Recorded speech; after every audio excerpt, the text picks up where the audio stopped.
हरे कृष्णा। आज हम भागवतम पढ़ेंगे। स्कंद 4। स्कंद 4 और चैप्टर 4। भागवतम। तो लोग दिखा दूं या-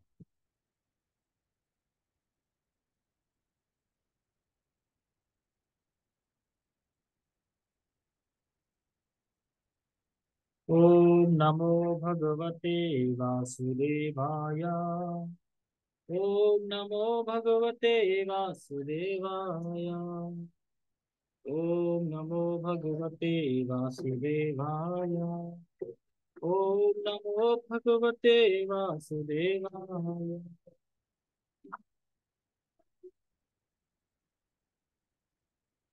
चैप्टर 4।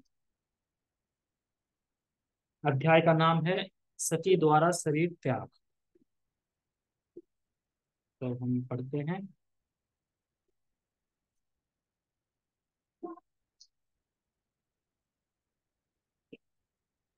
सती द्वारा शरीर त्याग। मैत्रेय वाच। एतावत् उक्त्वा विररामा शंकरा पत्नी अंगनाशम हि उभयत्र चिन्तयन् सुहृत् दिदिक्षु परिशंकिता भवात् निष्क्रामति निर्विशति द्विधा सा। मैत्री ने कहा, एतावत, इतना, उक्त्वा कहकर, विराराम, शांत हो गए। शंकर भगवान शिव पत्नी अंग नाशम, अपनी पत्नी के शरीर का विनाश, ही माने क्योंकि, उभयत्र दुर्प्रकार से, चिंतयन सोचते हुए, सुपुत्र दुक्षु अपने संबंधी को देखने के इच्छुक, परिशंकिता भयभीत, भवात शिव से, निष्क्रामती बाहर आती, निर्वसति भीतर जाती, द्विधा दुच्चती, आशा थी, सामान्य वह सती। मैत्री मुनि ने कहा, सती को असमंजस में पाकर शिवजी यह कहकर शांत हो गए। सती अपने पिता के घर में अपने संबंधियों को देखने के लिए अत्यधिक इच्छुक थी, किंतु साथ ही वह शिवजी की चेतावनी से भयभीत थी। मन अस्थिर होने से वह हिंडोले की भांति कक्ष से बाहर और भीतर जा और आ रही थी। सती का मन दुविधा में था कि वह पिता के घर जाए या शिव जी के आदेश का पालन करे। यह द्वंद्व इतना प्रबल था कि वह कभी कमरे के बाहर आती तो कभी भीतर जाती। उसकी गति घड़ी के पेंडुलम जैसी हो रही थी। सुहृदिच्छापितमनः स्नेहातरुदति अश्रुकला अति विहला भवम भवानी अग्राति पुरुषम वृषा प्रध्यक्षति एवं इच्छेत जात विपेतु। इस तरह अपने पिता के घर जाकर अपने संबंधियों को देखने से मना किए जाने पर सती अत्यंत दुखी हुई। उन सबके स्नेह के कारण उसकी आंखों से अश्रु गिरने लगे। थर थराती एवं अत्यधिक व्याकुल होकर उसने अपने अद्वितीय पति भगवान शंकर को इस प्रकार से देखा, मानो वह अपनी दृष्टि से उन्हें भस्म करने जा रही है। इस श्लोक में प्रयुक्त अवृत्ति पुरुषम शब्द का अर्थ है जिसकी बराबरी का कोई अन्य जिसकी बराबरी का कोई अन्य ना हो। इस जगत में शिव जी की समता का कोई भी व्यक्ति नहीं है। उनकी पत्नी सती को पता था कि उसका पति समदर्शी है, तो फिर इस बार वे अपनी पत्नी पर इतने निष्ठुर क्यों थे कि उसे अपने मायके नहीं जाने दे रहे थे। इससे उसे असह्य पीड़ा हो रही थी और वह अपने पति को इस प्रकार देख रही थी मानो उसे अपनी दृष्टि से भस्मसात कर देगी। दूसरे शब्दों में, चूंकि शिव आत्मा है, शिव का अर्थ भी है, इसलिए सती आत्महत्या करने का उद्यत थी। अप्रति पुरुष का दूसरा अर्थ है वह महापुरुष जिसका कोई प्रतिद्वंदी नहीं है, क्योंकि शिव जी को आज्ञा देने के लिए राजी नहीं किया जा सका। अतः सती ने स्त्री के उस अंतिम अस्त्र रोदन का सहारा लिया, जिससे पति बाध्य होकर अपनी पत्नी के प्रस्ताव को मान लेता है। असली हथियार क्या है स्त्रियों का? रोना। लास्ट में रोने लगती हैं। वैसे मानेंगे मानेंगे नहीं तो रोने से शायद मान जाएंगे। तो ये लास्ट हथियार रहता है। प्रसंग क्या चल रहा है? 4th चैप्टर में विदुर ने सवाल किए थे मैत्री मुनि से कि सती क्यों, सती ने अपना शरीर छोड़ दिया, क्यों शिव जी और दक्ष में अनबन थी, क्यों दक्ष ने श्राप दिए, क्यों दोनों में झगड़ा हुआ, क्या कारण था इसका, जबकि शिव जी तो शिव तत्व हैं, आत्म तत्व हैं, वो आत्म ही मतलब कि द्वंदी नहीं है, भगवान जैसे ही है, तो ऐसे कैसे हो गया। तो उसी के ऊपर चल रहा है। तभी पीछे चैप्टर निकला है, उसमें बताया गया था कि सती अपने शिव यानी पति को मतलब कि पोट रही है एक तरीके से, मतलब कि मुझे जाना है शादी, मेरे को जाना चाहिए, मेरी दीदी आएंगी, मेरी मौसी आएंगी, मौसा आएंगे हैं, और इतना बड़ा यज्ञ हो रहा है, देखो स्वर्ग से अप्सराएं आ रही हैं सच के, तो मुझे भी जाना चाहिए, जाना चाहिए, तुम भी चलो। जो उसे पता है कि नौता नहीं आया, क्योंकि यज्ञ जो हो रहा है, जो उसके पितृपक्ष कर रहे हैं, सबको बुलाया है, सिर्फ शंकर को नहीं बुलाया, मतलब शिव को नहीं बुलाया, शिव को छेक दिया। फिर भी सती हैं वो लगी, यानी चलो चलो चलो कोई बात नहीं, अपने घर में तो बिन बुलाए जा सकते हैं, वो तो अपना घर है ये वो। तो शिव जी ने मना कर दिया कि तो जाके कोई फायदा नहीं है, वो उसकी बुद्धि मर चुकी है, वो इतने कटु वचन बोलेगा तो हो सकता है तुम आत्महत्या कर लो, और मुझे बुरा लगेगा, तुम मत जाओ। लेकिन सती नहीं मान रही। तो अब वो चैप्टर चल रहा है कि सती क्या बोल रही है शिव जी के बारे में। श्लोक क्रमांक 3। ततः विनीश्वर्ष्य सती विहाय तम शोकेन रुषिणा च द्वैता हृदया पित्रो आगाते स्त्रीणे विमूढ़ा घी ग्रहान प्रेष्मात्मनः ये अधर्म अदात सताम प्रिय। तत्पश्चात सती अपने पति शिव जी को, जिन्होंने उसे प्रेमवश उसे अपना अर्धांग प्रदान किया था, छोड़कर क्रोध तथा शोक के कारण लंबी लंबी सांसें भरती हुई अपने पति के घर को, अपने पिता के घर को चली गई। उससे यह अल्प बुद्धिमत्तापूर्ण कार्य उसका अबला नारी होने के फलस्वरूप हुआ।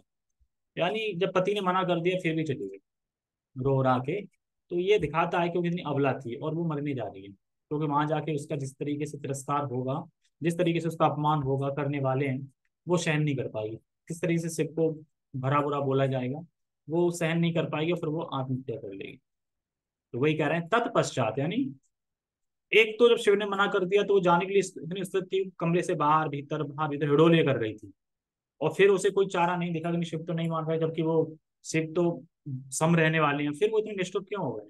तो फिर वो रोने लगी, और रोने पे भी शिव जी ने जब नहीं माना तो फिर वो क्या बोल रहे हैं, तत्पश्चात सती अपने पति शिव जी को, जिन्होंने प्रेम वश उसे अपना अर्धांग प्रदान किया था, छोड़कर क्रोध तथा शोक के कारण लंबी लंबी सांसें भरती हुई अपने पिता के घर को चली गई। उससे यह अल्प बुद्धिमत्ता पूर्ण कार्य उसका अबला नारी होने के फलस्वरूप हुआ। वैदिक विचारधारा के अनुसार पति अपने शरीर का आधा भाग पत्नी को और पत्नी आधा भाग पति को देती है, अर्थात पति के बिना पति और पति के बिना पत्नी अपूर्ण होते हैं। शिव तथा सती के मध्य वैदिक वैवाहिक संबंध था, किंतु कभी कभी स्त्री नारी स्वभाव जनित दुर्बलतावश अपने मायके के पारिवारिक सदस्यों के प्रति अधिक आकृष्ट रहती है, और सती के साथ भी यही हुआ। मतलब कि पति अगर मना करता है फिर भी कभी कभी इतनी आकृष्ट रहती है कि अपने पिता के घर चली जाती है लड़ लड़ू के भी मायके। तो वही सती ने यहाँ पे किया। इस श्लोक में यह विशेष रूप से बताया गया अपनी अपनी सती शिव जैसे महान पति को छोड़ना चाह रही थी, शिव जैसे महान छोड़ना चाह रही थी। तात्पर्य यह है कि पति तथा पत्नी के संबंध में स्त्री की दुर्बलता बनी रहती है। सामान्यतः रूप से पति तथा पत्नी के बीच होने वाला तलाक स्त्री के आचरण के कारण होता है। इसका कारण स्त्री की दुर्बलता है। सर्वश्रेष्ठ रास्ता यही है कि पत्नी पति के आदेशों का पालन करे। लेकिन आजकल तो उल्टा हो रहा है, आजकल पति अपनी पत्नी के आदेशों का पालन करता है, ऐसा कलयुग में होता है। इससे पारिवारिक जीवन परम शांतिपूर्ण रहता है। कभी कभी पति पत्नी के मध्य कुछ गलतफहमी होती है, जैसे कि शिव तथा जैसे कि शिव तथा सती जैसे उच्च पारिवारिक संबंध में हुई। किंतु ऐसी गलतफहमी के कारण स्त्री को पति का संरक्षण नहीं त्यागना चाहिए। यदि वह ऐसा करती है तो इसे स्त्री दुर्बलता समझनी चाहिए। अगर ऐसा कोई स्त्री करती है तो क्या होगा उसके साथ, उसे अपना शरीर त्यागना पड़ेगा, जैसा कि वे सती त्यागेगी। श्लोक क्रमांक 4। काम अन्वगच्छन् द्रुत विक्रामामं सतीम एकाम तितनेत्र अनुचरः सहस्रशः सपार्षद यच्छः मणिमत मद आदः पूर्वृष इंद्रः तरसागतः व्यथा। जब उन्होंने सती को तेजी से अकेले जाते हुए देखा, किसने देखा? शिव जी ने। सती को अकेले जाते देखा तो शिव जी के हजारों अनुत्तर, जिनमें मणिमान तथा मद प्रमुख थे, नंदी बैल को आगे करके तथा यक्षों को साथ लेकर जल्दी से सती के पीछे पीछे हो लिए। यानी जैसे ही सती गई, शिव जी पीछे होने लगे। सती बड़ी तेजी से जा रही थी कि कहीं उनके पति रोक ना ले, किंतु तुरंत ही उनके साथ शिव जी के हजारों अनुत्तर लग गए, जिनमें यक्ष, मणिमान तथा मद मुख्य थे। यहाँ यहाँ पर प्रयुक्त शब्द गत्यव्यथा का अर्थ है बिना किसी भय के। सती को इसकी परवाह नहीं थी कि वह अकेले जा रही है, अतः निडर थी। अनुचरा शब्द भी महत्वपूर्ण है, क्योंकि इससे सूचित होता है कि शिव जी के अनुत्तर शिव जी के लिए सब कुछ बलिदान करने के लिए उद्यत रहते थे। वे सभी शिव जी की इच्छा को जान गए कि वे सती को अकेले नहीं जाने देना चाहते थे। तो अनुचरा का अर्थ है वे जो अपनी स्वामी के प्रयोजन को तुरंत समझ लें। अनुचरा मतलब कि शिव जी क्या चाहते हैं उनके अनुचर ने समझ लिया कि शिव जी चाहते हैं कि वो अकेले ना जाए, तो उनके अनुचर पीछे हो लिए। मणिमान, नंदी, ये सब। ताम सारिका कुंद का दर्पण अंबुज श्वेत आत्रपन आत्रपत्रा व्यंजन स्त्रक आदि भी गतये न दुंदुभि शंखा वेणुभि वृष इंद्र आरोप्या विटिंकता ययु। शिव के अनुचरों ने सती को बैल पर चढ़ा लिया और उन्हें उनकी पालतू चिड़िया मैना मैना दे दी। हैं? सती की पालतू चिड़िया मैना थी। उन्होंने कमल का फूल, एक दर्पण तथा उनके आमोद प्रमोद की सारी सामग्री ले ली और उनके ऊपर एक विशाल छत्र तान दिया। उनके पीछे ढोल, शंख तथा बिगुल बजता हुआ दल राजसी शोभा यात्रा के समान भव्य लग रहा था। आ ब्रह्म घोष उर्जित यज्ञ वैषमम विकृषि जुष्टम वै बुधे च सर्वस्व मृत दारु यह कांचना दर्भ चर्ब निसृष्ट भांडम यजनम समाविशतः। तब सती अपने पिता के घर पहुंची जहाँ यज्ञ हो रहा था, और उसने यज्ञ स्थल में प्रवेश किया जहाँ वैदिक स्रोतों का उच्चारण हो रहा था। वहां सभी ऋषि, ब्राह्मण तथा देवता एकत्रित थे। वहां पर अनेक बलि पशु थे और साथ ही मिट्टी, पत्थर, सोने, कुश तथा चर्म के बने पात्र थे जिनकी यज्ञ में आवश्यकता पड़ती है। तब विद्वान साधु तथा ब्राह्मण वैदिक मंत्रों के उच्चारण हेतु एकत्रित होते हैं, तो उनमें से कुछ शास्त्र में लगे रहते हैं। इस प्रकार कुछ साधु तथा ब्राह्मण शास्त्र कर रहे थे और कुछ मंत्रोच्चारण कर रहे थे। इस प्रकार सारा वातावरण दिव्य ध्वनियों से व्याप्त था।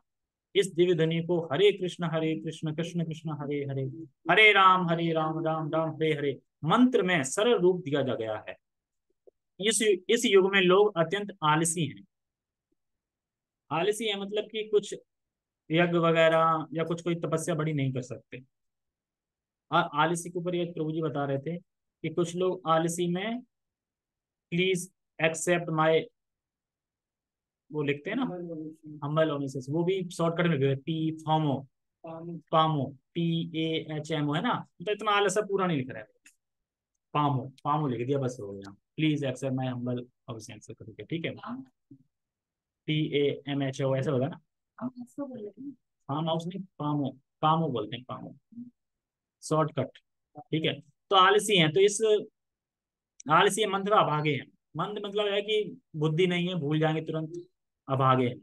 अतः वे वैदिक ज्ञान में उच्च शिक्षा प्राप्त नहीं कर पाते। इसलिए भगवान चैतन्य ने हरे कृष्ण ध्वनि की संतुष्टि की है। श्रीमद् भागवतम में 11:4-32 में संतुष्टि है। यज्ञ संकीर्तन प्राय रजंती ही सुमेधसा, यानी इस समय यज्ञ की आवश्यक वस्तुओं को एकत्रित कर पाना कठिन है, क्योंकि लोग निर्धन हैं और उन्हें वैदिक मंत्रों का ज्ञान नहीं है।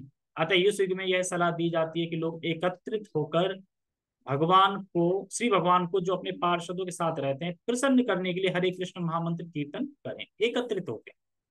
सबको बुला के पूरी गली को इकट्ठा करके एकत्रित होकर फिर क्या करें? हरे कृष्ण कीर्तन करें।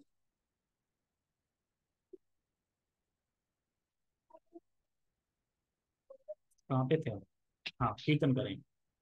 अप्रत्यक्ष रूप से यह भगवान चैतन्य के लिए है, जो नित्यानंद, अद्वैत आदि अपने पार्षदों के साथ रहते हैं। इस युग में यज्ञ संपन्न करने की यही विधि है। यह श्लोक की अन्य महत्वपूर्ण बात यह है कि इस श्लोक की अन्य महत्वपूर्ण बात यह है कि उस समय बलि के लिए पशु होते थे। किंतु बलि के पशु का यह अर्थ नहीं है कि वे वध किए जाने के लिए होते थे। बड़े बड़े ऋषि तथा ज्ञानी पुरुष यज्ञ किया करते थे और उनकी सफलता अनुभूति का परीक्षण पशु बलि द्वारा किया जाता था। जिस प्रकार के आधुनिक विज्ञान में किसी विशेष औषधि के प्रभाव की परीक्षा पशुओं पर की जाती है, वे ब्राह्मण जिन पर यज्ञ का भार रहता था अत्यंत सिद्ध पुरुष होते थे और वे अपनी सिद्धि की परीक्षा करने के लिए बूढ़े पशु की बलि अग्नि में देते थे और उसे पुनः जीवन प्रदान कर देते थे। अब ऐसा नहीं कर सकते।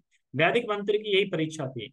वहां पर एकत्रित पशु मार कर खाने के लिए नहीं होते थे। यज्ञ का वास्तविक प्रयोजन कसाई घरों का स्थान ग्रहण करना नहीं, अपितु पशुओं को नव जीवन प्रदान करने के लिए वैदिक मंत्र की परीक्षा करना था।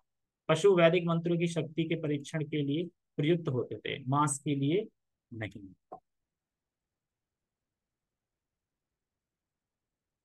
ठीक है, तो हम इतना ही पढ़ेंगे। चार कितने, 5 श्लोक हो गए। 5 श्लोक हो गए। हाँ, एक और पढ़।